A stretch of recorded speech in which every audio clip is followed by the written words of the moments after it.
Hello students, hope you all are doing well. See, previously microeconomics નું unit 3 utility analysis એની અંદર આપણે discuss કરતા હતા કે ભાઈ યુટિલિટી જે છે એ હ્યુમન વોન્ટ સેટિસ્ફેક્શનની જે છે એ ક્વોલિટી કોઈ પણ કમ્યુનિટી બેર કરતી હોય એની યુટિલિટી કહેવાય. બરાબર. અધર દેન ધેટ આપણે ઘણી બધી વસ્તુ જોઈએ કે ભાઈ યુટિલિટીને આપણે એક ફોર્મ કસ્ટમરને એક ફોર્મ તરીકે ઇન્ટ્રોડ્યુસ કરીએ અથવા તો જોઈએ તો એ યુટિલિટીની અંદર કેવી રીતે એનો હાથ હોય છે કે કેવી રીતે એની યુટિલિટી ક્રિએટ થાય છે. અધર દેન ધેટ આપણે એ વસ્તુ જોઈએ કે utility does not always usefulness, utility does not always pleasure and utility does not mean always satisfaction. બરાબર. દર વખતે આ વસ્તુ જે છે સેટિસ્ફેક્શન કે પછી પ્લેઝર કે પછી યુઝફુલનેસ હોતી નથી. એની બધી વસ્તુઓ જે છે એ એક જ મિનિંગ હતો શું તો કે યુટિલિટી ઇઝ ઓલવેઝ સબ્જેક્ટિવ.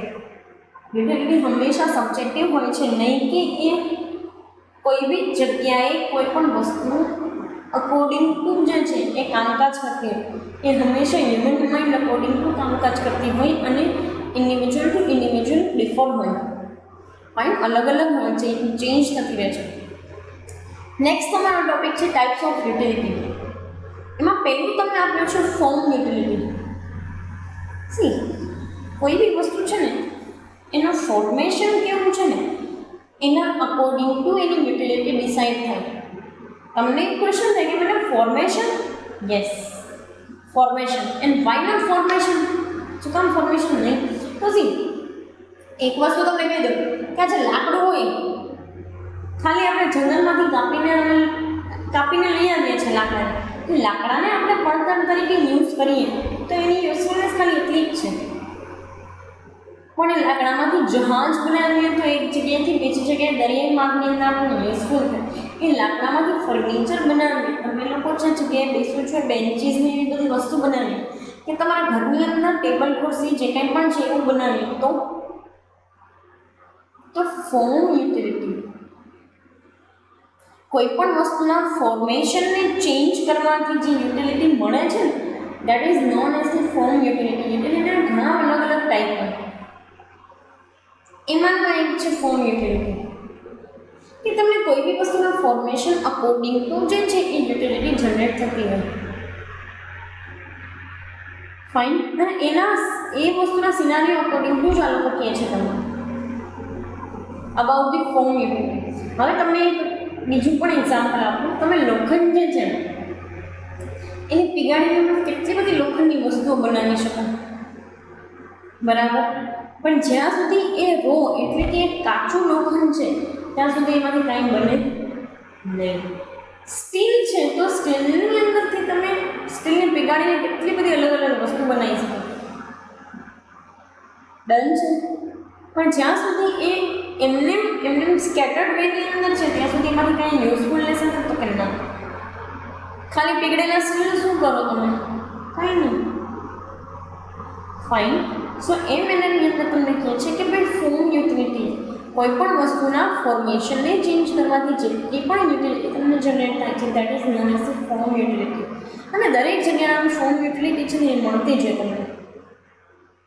કારણ કે આપણે ઘણી વસ્તુ ફોર્મેશન કરતા હોય.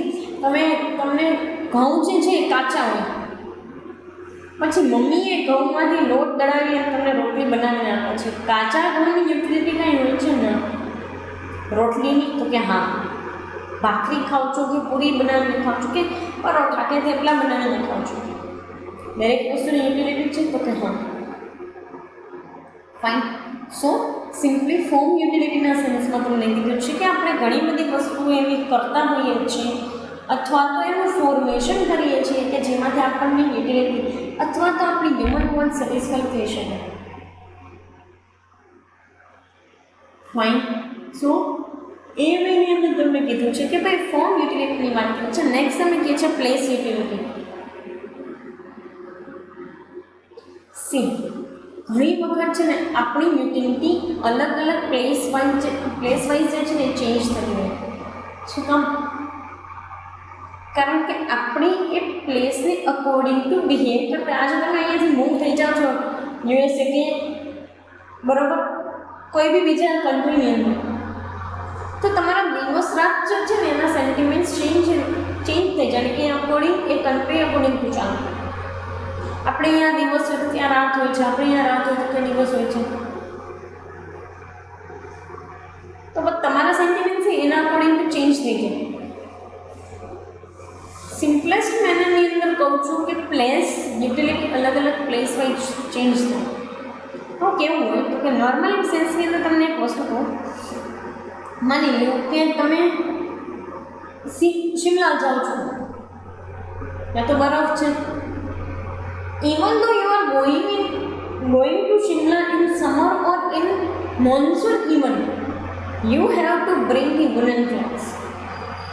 અને શિયાળામાં તો જવાની આપણે હિંમત જ ના કરી શકીએ, એ પ્રમાણે એ લેવલની ઠંડી ત્યાં હોય છે. But the thing is that કે પ્લેસ યુટિલિટી ત્યાં જે છે એ પ્લેસ અકોર્ડિંગ ટુ તમે બિહેવ કરશો. એમ આઈ રાઈટ? કેમ તમે હોટલમાં જાઓ તો આમ ઘરે ખાતા એમ પલોઠીવાળી નથી બેસતા? કેમ કે તમે પ્રોપર ડાઇનિંગ એટિકેટ સાથે બેસો છો, ચેરને ટેબલને પેલી કાંટા ચમચીથી ખાવ છો. ઘરે તો મેગી હાથેથી ખાતા હોય. પ્લેસ અલગ છે એટલે કાંટા ચમચીની લીધેની સ્પૂનની એની રિક્વાયરમેન્ટ છે, આપણી લાઈફની એની. અધરવાઇઝ ન ઘરે આવું તો ન થતા હોય છે, હાથેથી ખાઈએ. સો પ્લેસ યુટિલિટી અલગ અલગ પ્લેસ વાઇઝ તમારી યુટિલિટી ચેન્જ થતી હોય છે. નેક્સ્ટ તમે કીધું છે ટાઈમ યુટિલિટી. આ તો સીધી વસ્તુ છે, ટાઈમ અકોર્ડિંગ ટુ આપણી યુટિલિટી ચેન્જ થાય. તમે નાના હોય ને ત્યારે તમને રમકડા અને પેલું મેળામાં જઈને કેરમ લેવાનું ને એવી બધી તમારી વોન્ટ્સ હોય, એનાથી તમને સેટિસ્ફેક્શન મળતું હોય ને એ તમારા માટે યુટિલિટી ક્રિએટ કરતું હોય. હવે રમો છો તમે એ રમકડાથી કે જે તમે નાનપણમાં લેતા ને જેનાથી તમે લોકો રમતા ના. હવે તમે મોબાઈલની અંદર ડિજિટલ ગેમ્સ રમો છો, it creates utility to you. નાના હતા ત્યારે પાર્ટી પેન જોતા હતા, હવે પાર્ટી પેનમાં લખો છો ને. Now you need book and pen, particular foolscap book and pen. નાના હતા ત્યારે તમે જે છે સ્ટેશનરી લેવા જતા તો કે ના. હવે શું છું, હવે તો ઓલમોસ્ટ બધી વસ્તુ તમે જાતે જ લેવા જાઓ છો, even your mobile phones. Fine. So time by time આપણી છે યુટિલિટી કે આપણી કોઈ પણ વસ્તુમાંથી સેટિસ્ફેક્શન મેળવવાની જે છે ને પર્ટિક્યુલર નીડ એ અલગ અલગ થઈ જતી.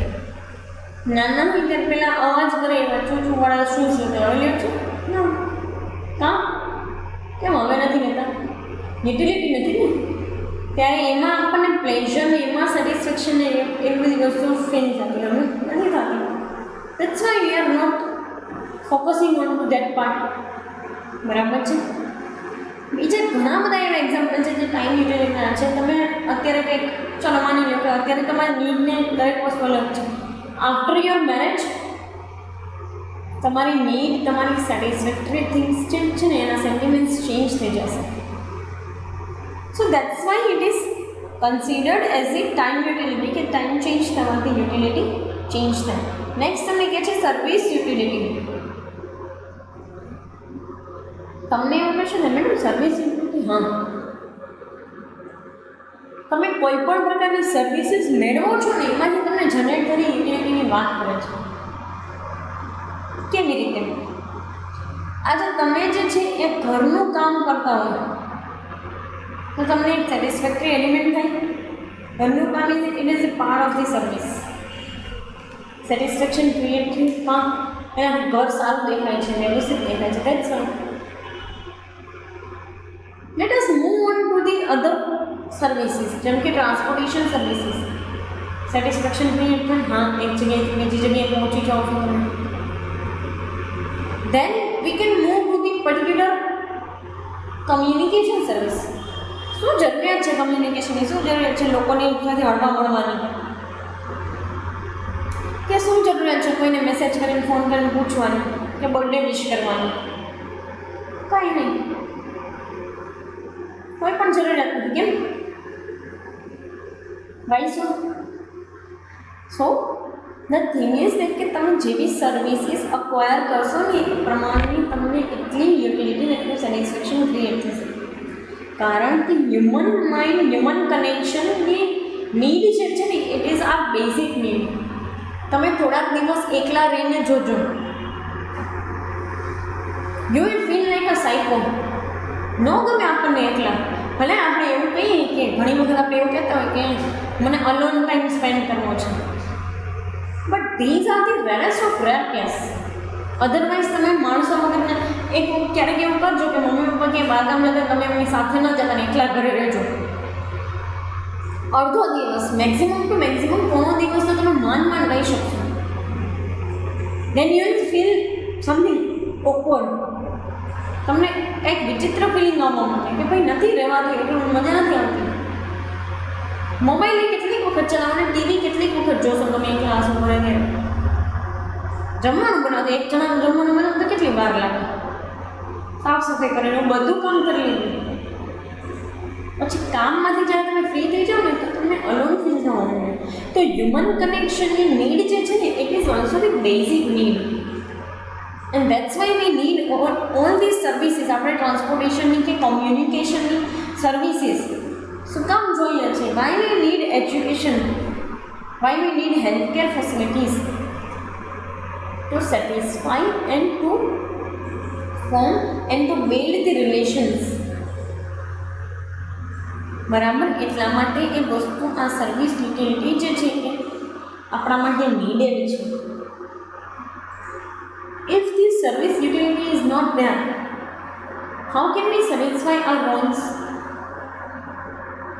કારણ કે તમને એવું લાગે છે કે ખાલી રોટી કપડાં મકાન જ આપણી જરૂરિયાત છે. ના, એના સિવાય પણ ઘણી બધી એવી વસ્તુઓ છે કે જે આપણી જરૂરિયાત કે આપણી નીડના લિસ્ટમાં આવે છે, આપણી નેસેસિટીઝના લિસ્ટમાં આવે છે. Fine, so that is the thing.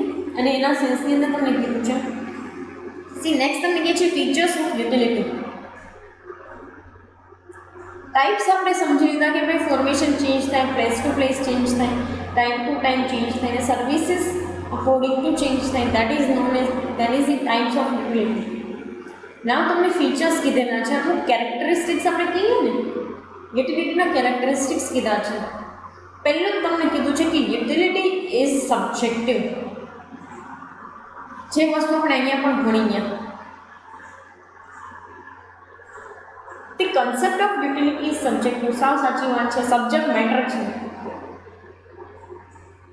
આજે હું તમને ઇકોનોમિક સબ્જેક્ટ ભણાવું છું તો તમારા માટે યુટિલિટી શું ક્રિએટ કરે છે? તો કે હું તમને ઇકોનોમિક સબ્જેક્ટની તમામ પ્રકારની અન્ડરસ્ટેન્ડિંગ આપું છું. બરાબર છે. આ શું છે? તો કે સબ્જેક્ટ મેટર. આ તો મેં તમને આપણા વિષયમાં વાત કરી.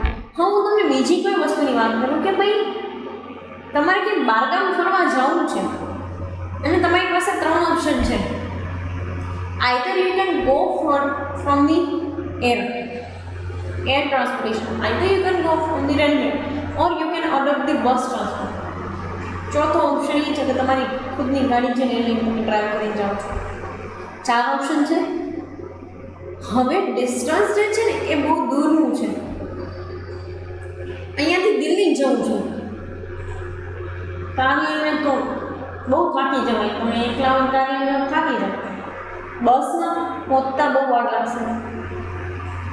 ટ્રેનમાં તો કે ઇનફ ટાઈમની અંદર 1-1.5 દિવસની અંદર પહોંચી જાઉં છું. પણ મારે બહુ જલ્દી જવું છે તો હું ફ્લાઇટનો યુઝ કરીશ. આ શું હતું? તો કે સબ્જેક્ટિવ. ઓપ્શન તો તમારી પાસે 4 હતા, બટ સબ્જેક્ટ શું છે? તો કે જલ્દી પહોંચવું છે. તો પછી એરલાઇનનો યુઝ કરો ને, એર ટિકિટ બુક કરાવીને અહીંયાથી અમદાવાદ ટુ દિલ્હીની ફ્લાઇટમાં જતા રહે, રાજકોટ ટુ દિલ્હીની ફ્લાઇટમાં ગો ફોર ઇટ. જલ્દી પહોંચવું છે ને. તો યુટિલિટી માટે તમારી પાસે તો કોમોડિટીઝ અવેલેબલ હતી જ, સર્વિસીસ અવેલેબલ હતી. 4 ટાઈપની સર્વિસીસ હતી: air transportation, rail transportation, bus transportation and your own vehicle. પણ છે દિલ્હી સુધી જવું છે, ડિસ્ટન્સ બહુ લાંબુ છે. Gujarat to Delhi is quite distant place, તો ખુદના જાઓ તો થાકી જાઓ, બસમાં તો હું લેટ પહોંચી શકું, ટ્રેનમાં બહુ લેટ પહોંચી શકીશ, મારે જે પ્રમાણે જેટલી જલ્દી છે તો એરલાઇનનો યુઝ કરીશ. તો આ હતો ને સબ્જેક્ટ મેટર છે. This is the subjectiveness of anything. ઘણી વખત છે ને આપણી પાસે અલ્ટરનેટિવ્સ અવેલેબલ હોય, બટ આપણી પાસે એ અલ્ટરનેટિવમાંથી ચૂઝ જે છે ને એ આપણે એવું કરવાનું હોય કે જે આપણા માટે મેક્સિમમ યુટિલિટી ક્રિએટ કરે. જેમ કે ચાર ઓપ્શન આપણી પાસે હતા, એમાંથી આપણે સૌથી ઇઝી ઓપ્શન કે જેનાથી આપણો મોટિવ જલ્દી પહોંચવાનો મોટિવ ફુલફિલ થઈ જાય, આપણે એરલાઇન ચૂઝ કરી. આપણે 1-2 દિવસ ચાલે એમ હોય પહોંચી તો ટ્રેન યુઝ કરશું, 3-4 દિવસ ચાલે એમ હોય 2-3 દિવસ તો પછી બસ ટ્રાન્સપોર્ટેશન. અને ફ્રેન્ડ્સ જોડે એન્જોય કરતા કરતા ટ્રીપમાં જ જવું છે તો ખુદનું વ્હીકલ લઈને જાણો તો ડ્રાઇવિંગ કરી લે. ફાઇન. સો એ વસ્તુ કહે છે કે ભાઈ એ સબ્જેક્ટ મેટર છે ને સબ્જેક્ટિવ છે. સબ્જેક્ટ બાય સબ્જેક્ટ ચેન્જ છે, સબ્જેક્ટ મેટર અકોર્ડિંગથી ચેન્જ થતું. ફાઇન. આજે તમે ગ્રેજ્યુએશન કરો છો, ઘણા લોકો કોમ્પિટિટિવ એક્ઝામની તૈયાર કરશે, ઘણા લોકો એમકોમ કરશે, ઘણા MBAની અંદર પણ જશે, ઘણા લોકો સીધા જોબની અંદર પણ જશે, ઘણા લોકો પોતાનો બિઝનેસ સંભાળશે. તો બીકોમ ચૂઝ કરવું એની પાછળ આમાંથી કોઈ પણ એક તમારો સબ્જેક્ટ મેટર નથી. That's why BCom is creating utility to you, BBA is creating utility to you. બંને કોર્સીસમાંથી તમે કોઈ વસ્તુને ચૂઝ કરો છો તો તમારે આગળ જઈને MBA કરવું છે કે આગળ જઈને બિઝનેસ સંભાળવું છે કે આગળ જઈને સીધી જોબ કરવી છે કે બીજો કોઈ કોર્સ ચૂઝ કરવો છે, તો એના માટે થઈ અને તમને જે છે સબ્જેક્ટ મેટર માટે થઈને તમે આ ચૂઝ કરતા હતા. That's why it is known as the subjective. Next તમને કીધું છે utility is relative, related to you, related to me, related to any other individual, related to time, related to place, related to situation. Utility બંને બેઝની અંદર છે, subjective as well as relative also. આ છે ને આ સ્પેક્સ, આ glasses છે ને, it is relative to me, but તમારે પ્રોબ્લેમ નથી આઈસાઇટ પ્રોબ્લેમ, તો it is not related to you. હું અપ ડાઉન કરું છું તો બસ transportation it is the related to me and it creates relative utility to me. તમે અહીંયા જ રહ્યો છો પાછળની શેરીમાં કે 2 શેરી મૂકીને, તો તમે કંઈ બસમાં થોડી આવશો. So the thing is that it is related to time, related to place and related to person or individual. અને યુટિલિટી એવો કન્સેપ્ટ છે કે જેની અંદર તમે છે ને n નંબર ઓફ થિંગ્સને એકસાથે કનેક્ટ કરીને જોઈ પણ શકો. મેં તમને અત્યારે ત્રણેય વસ્તુ ટાઈમ, પ્લેસ જે છે અને અધર દેન પર્સન, ત્રણેય વસ્તુ માટે એક્ઝામ્પલ આપી દીધા કે how it differently creates different kind of satisfaction to different people. તમારે અહીંયાથી ગોંડલ જવું હોય તો કાંઈ તમે એરલાઇનમાં જશો ના, you will adopt bus transportation. તો તમારી પાસે 2 વ્હીલર છે તો 2 વ્હીલર લઈને જતા રહે. પણ 40 kilometre is in normal distance and you can go by driving or riding. બરાબર, તમે એને તમારું 2 વ્હીલર ઓર 4 વ્હીલર લઈને જઈ શકો છો આરામથી. Fine. So this is the particular relativeness of utility. આ સેશનની અંદર આપણે ટાઈપ્સ ઓફ યુટિલિટી અને ફીચર્સ ઓફ યુટિલિટીની અંદર 2 વસ્તુ જે છે એ ડિસ્કસ કરી. કમિંગ સેશનની અંદર રિમેઇનિંગ ફીચર્સ જે છે આપણે ડિસ્કસ કરશું. ફાઇન, જેની અંદર તમને 4 to 5 ફીચર્સ જે છે એ આપેલા છે. અત્યારે અહીંયા સુધી રાખીએ. Thank you so much.